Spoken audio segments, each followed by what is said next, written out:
While watching YouTube videos from all of those cool tech YouTubers, I've noticed that many of them are using those split keyboards, one for each hand. This seemed interesting and I wanted to try it out. In this video, I will share my journey from somebody who started trying this out with zero experience, how I got my hands on one, what are the problems that I stumbled upon, how I dealt with them, and what's my overall opinion after using this for several weeks. Hopefully this helps you out to make a decision on whether this is something that you might want to try out yourself. At the same time, I will be giving a short overview of this Salt and Pepper split keyboard that I was lucky enough to use for this experiment.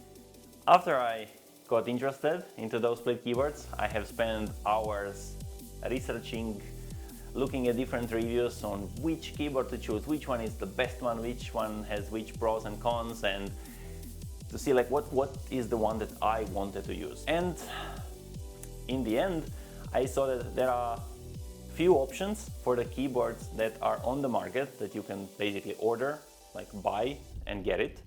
And then there is tons of them that are kind of custom made, that you can go and make yourself. There are some people that are building them for you, but for me, since I was not so sure how will this work out, I wanted something that I can get relatively quickly and relatively cheaply, because this is for me just a tryout. And if I don't like it, okay, I didn't waste too much money. The popular options are Kinesis, Glove 80, and then there is Dogma, several options. But those are fairly expensive. It's at least like 500-ish euros. So I was like, I don't want to put 500 euros into something that I might see in like few weeks, like, no, this is not for me. I started looking into those options for custom build ones.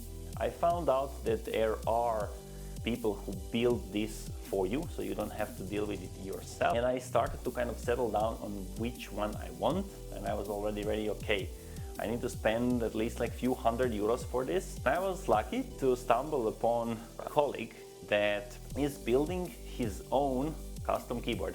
Not just that he took a design online and he is like making them, but he made his own design and created it, and this is the Salt and Pepper that I mentioned. He agreed to give it to me for test out for a month. His only requirement was that I give him my honest feedback so he can use it to improve the keyboard.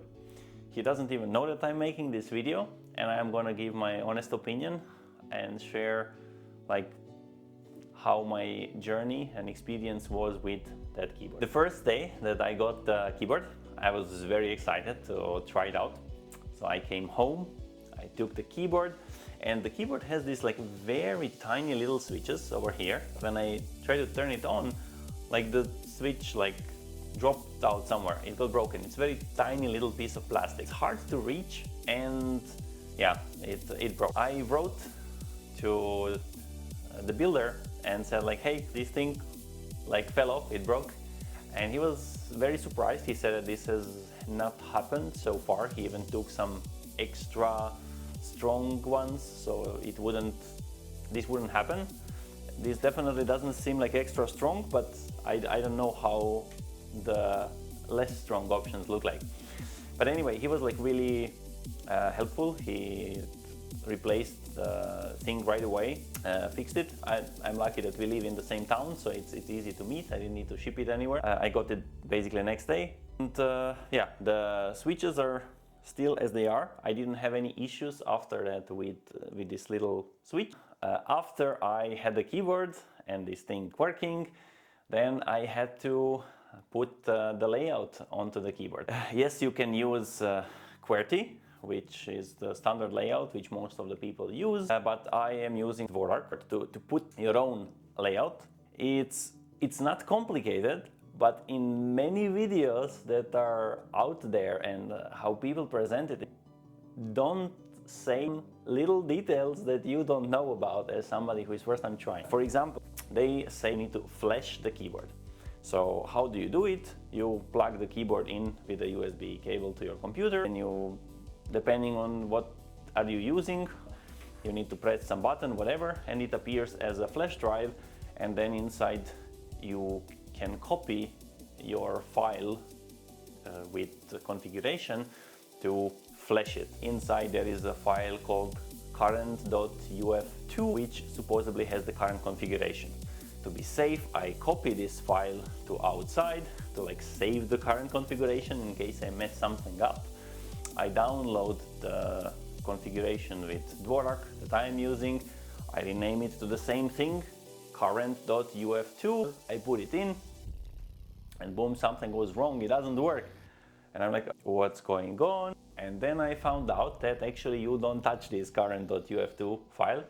You copy your config file with whatever name it is, not current.uf2, inside of that home folder, and whatever magical components are in the keyboard will take this file, apply it to the keyboard, and this will be part of this current.uf2.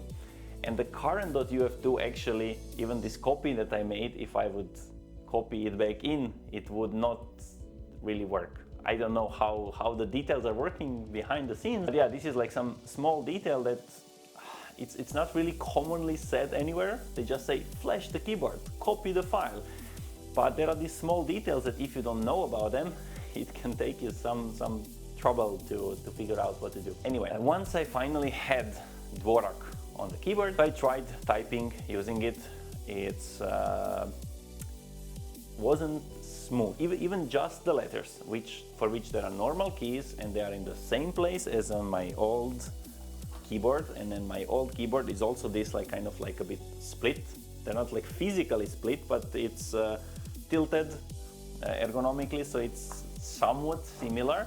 But on this keyboard it was quite tough. I was missing the keys. I didn't have the feeling where my fingers are at all. Initially, yes, I also had different keycaps than I have right now. The keycaps were like fully straight, no any concavity. You don't have a feel on the finger where you are on the key.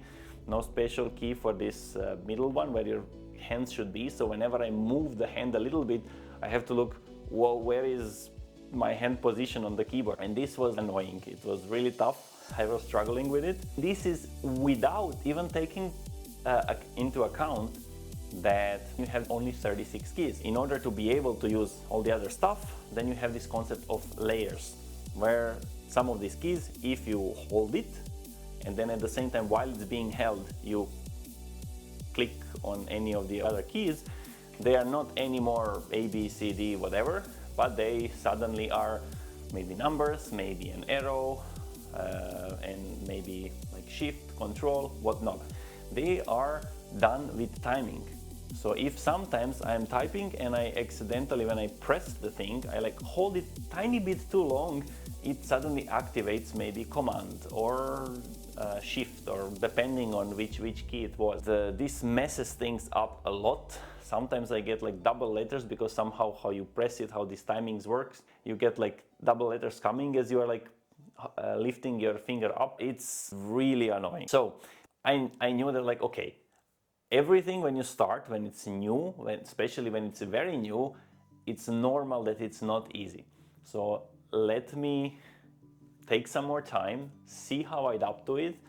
If I don't like it after that, sure, it's not for me, but let's take a bit more time. The first thing I said to the creator of the keyboard is that the most annoying thing for me are these keycaps. They are like really bad. He right away printed out a new keycaps for me, which was like amazing. And the new keycaps are really nice. I like them, how they feel under my finger. This little line on the key where your right and left showing fingers should be, it's feelable. It could be a bit stronger, but overall the improvement was significant. I was also interested in those concave keyboards.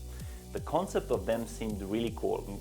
They are concave in a way that since your fingers are not the same length, then the keyboard is made that those keys which you would hit with the finger that is longer are deeper inside. So all keys are supposedly same distance from your finger, regardless of how long the fingers are. I found out that another friend has Skeletil, and Skeletil is also a 36 split keyboard but concave. So this is this cool thing here. You see it looks strange, weird, and cool.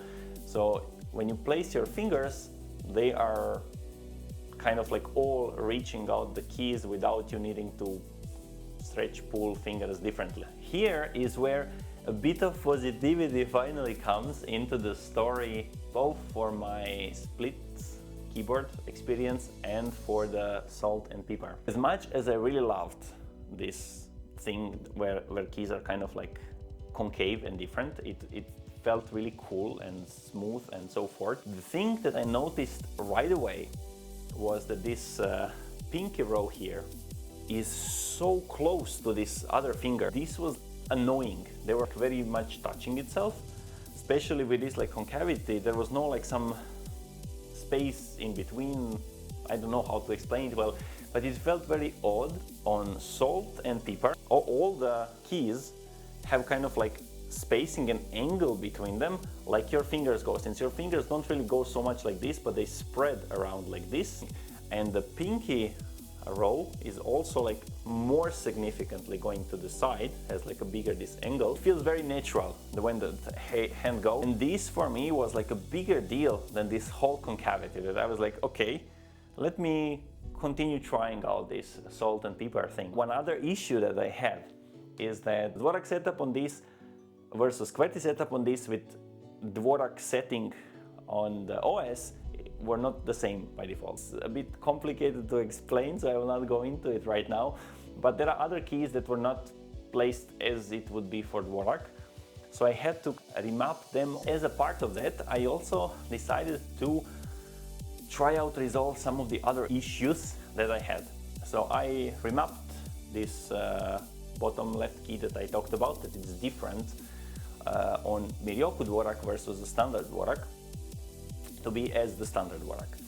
I have also decided to move the home row, which is here on the like middle row where your fingers are by default, to the bottom row, because those are the keys that you press less often. So I am hopefully less likely going to press them and have these issues with timings. I also switched a bit stuff, so usually Shift is here on the left side and Command is on the pinky. I have put Shift down on the pinky because usually that's where the Shift is on the normal keyboard, and I was kind of used to it, so I thought, okay, let's try that out. And these three keys on Mirioku go Command, Alt, Control, but on normal keyboard they are Command, Alt, Control. So I have like moved that as well. It was fairly simple. Every keyboard has their own way how to configure them, but you don't need to touch any code, compile stuff. So especially with this one, Salt and Pipar has this cool ZMK Studio, where you basically just plug in the keyboard, you go to the web page, and you can just edit the keys right there, click save, and it's done. You don't need to flash keyboard, put config files anywhere, nothing to deal with. So this was very convenient, very smooth. I'm really happy with that experience. It makes things a lot simpler. This was not available in the beginning when I had to copy these files around, but that's very nice touch for Salt and Pipar. It made this configuration a lot easier. After all of that, and a bit more getting used to, I finally started kind of being able to use this keyboard. This is the first time where I was actually able to type my password. I mostly don't even know what my password is because it's in the fingers. And whenever I had to log in into my computer, I had to reach out, take this keyboard, type the password, and then switch back to Salt and Pipar because I was not able to type the password here. I tried like 2-3 times and I was like, oh, I missed it. Let's go to the other keyboard. But I was now able to type my password on Salt and Pipar, and whatever I was doing throughout the day, I didn't have these times where I was like, okay, this is too slow, I need to do something, let me switch back to the normal keyboard.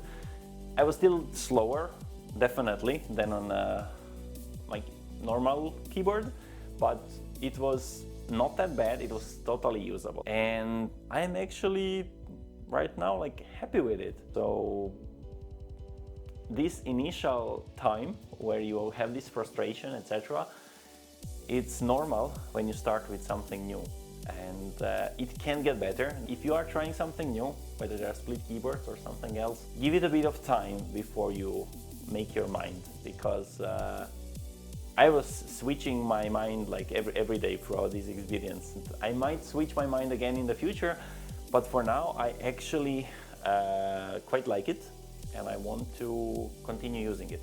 There are a few more things that I will maybe try out in the future. The one thing is for those keys. I want to print the keys that will give a bit more concavity from the kind of like bigger keys somewhere, rather than having the whole keyboard changed. We'll see if I try it out how it actually works. Is it fine or not? And another thing is these timings. So I stumbled upon an article which is explaining a solution how to get rid of it.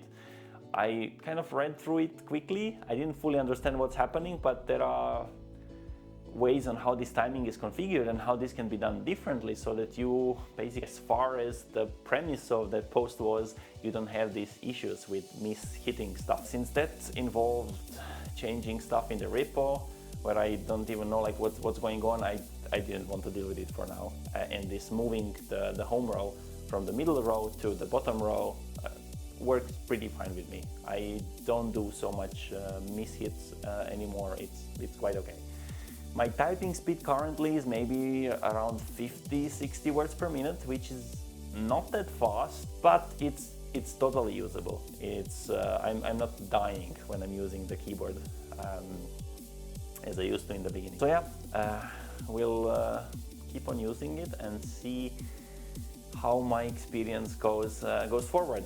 I am really thankful to Rasmus for lending me Salt and Pipar to test it out, and to Kurt for giving me Skeletil. I will be returning the Skeletil for now, even though that was one of the keyboards that I was looking forward to using as the keyboard after I see whether this whole thing works for me or not. But I actually like Salt and Pipar more. There are plenty of other keyboards that I haven't tried, but I think I will stick to Salt and Pipar for now. If you would like to try one, you can reach out to Rasmus. I will put links for how to buy and stuff in the description below. And thank you for watching. See you in the next one. Cheers.